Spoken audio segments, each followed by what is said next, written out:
Kada je prije više od 3 godine Jusuf Arifagić otvorio farmu u Kozarcu u svom rodnom kraju pod Kozarom i u nju uselio stotine grla norveškog crvenog govečeta, malo ko je vjerovao da će takav projekat neko osporavati. Kako u BiH ništa ne može bez politike, na udaru se našla i farma Arifagića. Zbog prstiju politike, najveća farma ove vrste u svijetu mogla bi prestati s radom. Slaviša Sabljić.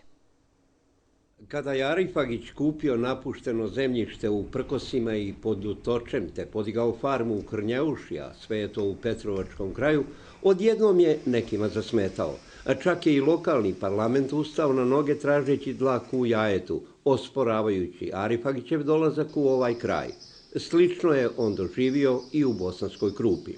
Ja kad sam se vratio u svoje Podkozare, bez obzira na ono što sam proživio, na neki način sam objasnio ljudima da čovjek ne može živjeti život sa mržnjom, ne može je nositi u sebi jer kao jedinka, kao biće ne može opstati. I cijelo vrijeme pokušavam upravo svojim radnicima objasniti da nam je upravo suživot, tolerancija, put za budućnost, uključujući nauku. Ovdje u Bosanskom Petrovu postoje neki ljudi, neke strukture, prljave strukture, koje jednostavno ne mogu u njihov dijapazon, njihova struktura i supstanca nije dovoljno razvijena da mogu takvog čovjeka prihvatiti. Nije u svemu ovome jasno kako to da se ne prihvata čovjek koji svojim investicijama, riječ je o više stotina miliona maraka, otvara nova radna mjesta i hrani bar 50-ak porodica podkozarskog i krajiškog kraja. Onaj ko bi to trebao ocijeniti, obično on je dobro udomljen, sjedi negdje u svom toplom kabinetu, sjedi manje više u politici, njemu su njegova primanja zagarantovana, mi koji se bavimo poljoprivredom, koji na neki način zapošljavamo 40-ak ljudi koji hrani neki 40 familija ili gotovo 200 ljudi. Znamo vrlo dobro šta znači kad ujutro izađeš ispred svoje firme i vidiš da su tvoji radnici na neki način sretni, da imaju radno mjesto, da imaju redovna primanja, da su sve obaveze za njih plaćanje i možda taj osjećaj jeste nešto posljednje što mene još uvijek tjera da ja boravim ovdje. Jer ako postoji nešto što bi na neki način nosio ostatak života kao teret na dušu, to bi bila ta spoznaja da sam možda izdao te svoje radnike, da sam ih ostavio ovdje. I to su te strukture koje su instalirane kroz našu strukturu vijeća općinskog. Upravo su tu ljudi koji plasiraju i zavode ove ovdje. Tu u općinskom vijeću imate ljude koji zavedeni. I zavode i ne znam kako, ograđujem se, zavode i rade protiv naroda Bosanskog Petrovca, protiv Zlatka Hujića i na kraju protiv Arifagića i investitora. U Arifagićevim objektima zaposleno je 40% Srba, ostalo su Bošnjaci i Ukrajinci. I to nekima smeta, političarima ponajprije.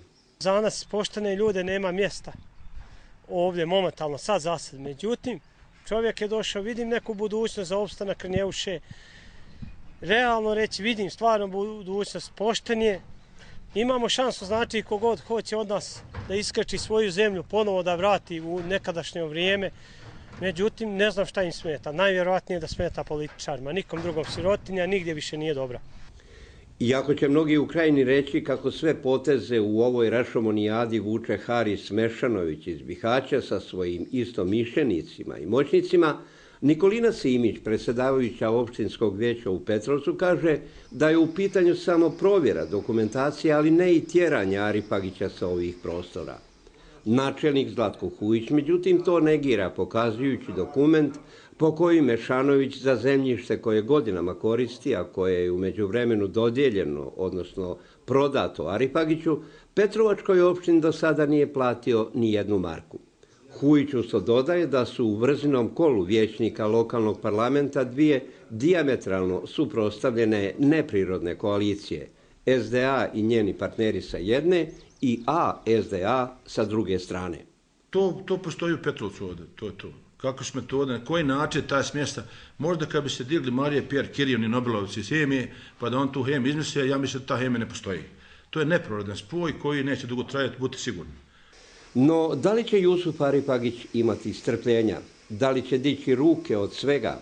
Da li će oni, što su danas zaposleni u njegovim objektima, krenuti opet u izbjeglištvo, ali da se više nikada na djedovinu ne vrate?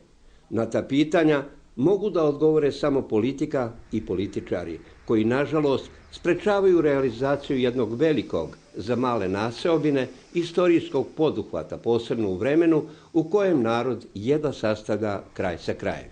Ja jesam dosta umoran od ovoga svega, dosta sam umoran od opstrukcija, oni su uglavnom političke prirode, to je na neki način svakodnevno odvojiš neki 50-60% vremena u borbi da dokazivaš ljudima da ovo što ti radiš ovdje je dobronamjerno, da si ti na neki način došao sa jednom korektnom idejom, odnosno došao sa idejom da ono što je stvarano u norveškoj poljoprivredi zadnjih 80 godina preneseš i preslikaš ovdje.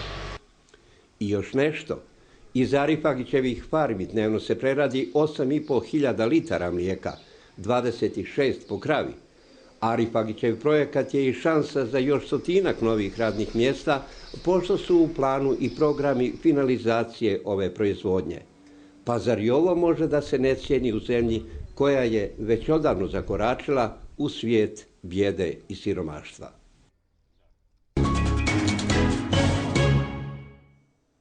Hvala što ste bili uz pečat. Nove priče donosimo za 7 dana. Doviđenja.